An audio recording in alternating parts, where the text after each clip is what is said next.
মই শ্ৰী প্ৰশান্ত ফুকন ঈশ্বৰৰ নামত শপত খাই কওঁ যে বিধিৰ দ্বাৰা স্থাপিত ভাৰতৰ সংবিধানৰ প্ৰতি মই প্ৰকৃত বিশ্বাস আৰু আনুগত্য পোষণ কৰিম।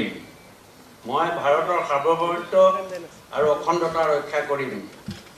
মই অসম ৰাজ্যৰ এজন মন্ত্ৰী স্বৰূপে বিশ্বস্ততাৰে আৰু শুদ্ধ অনুকৰণেৰে মোৰ কৰ্তব্য সম্পাদনা কৰিম আৰু মই ভয় বা পক্ষপাত অনুৰাগ বা বিশেষ উদ্দেশ্য নোহোৱাকৈ সংবিধান আৰু বিধি অনুসাৰে সকলো প্ৰকাৰ লোকৰ প্ৰতি ন্যায় আচৰণ কৰিম।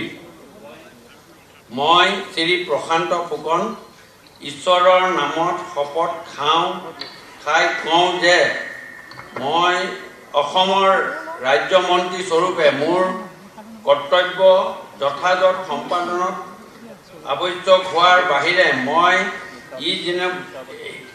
এনে বিষয় যি মোৰ বিবেচনাৰ কাৰণে অনা হ'ব বা অসম ৰাজ্যৰ এজন মন্ত্ৰী স্বৰূপে মোৰ জ্ঞাত হ'ব কোনো ব্যক্তি বা ব্যক্তিসমূহৰ ওচৰত প্ৰত্যক্ষ বা পৰোক্ষভাৱে স্থাপন বা প্ৰকাশ নকৰিম।